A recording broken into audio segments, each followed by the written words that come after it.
అదేంటంటే ధరణి పోర్టల్ పై కోడ్ ఆర్టిటా లేకపోతే కోడి ఆర్టిటా. సో అందులో ఏమని రాసిందంటే తెలంగాణ గవర్నమెంట్ కోడ్ ఏడిపి అని ఒక ప్రాజెక్ట్ తీసుకొచ్చిందంట. దేనికి?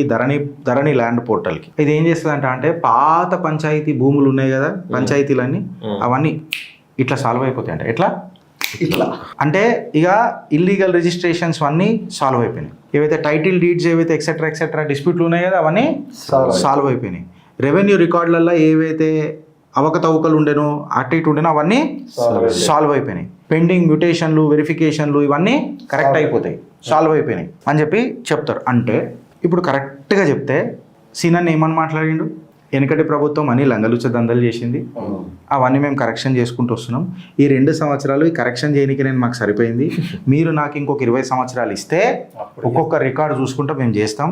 మనం నమ్మండి, మా అంత నిజాయితీ పరులు ఎవరు లేరు. కాంగ్రెస్ అంటేనే ప్రోగ్రెస్ అంటేనే కాంగ్రెస్. రైతులకు ప్రత్యామ్నాయము, మేము కరెక్టివ్ యాక్షన్ చేసుకుంటాము. మేము కరెక్షన్ చేసిన తర్వాత యమధర్మరాజు కూడా ఆయన వైఖరి మార్చుకుంటాడు. ఇది యాద పెట్టుకొని యమపాశం మా మీద పనిచేయని కూడా పనిచేయదు అని చెప్పి వాళ్ళు భావనలు ఉన్నారు.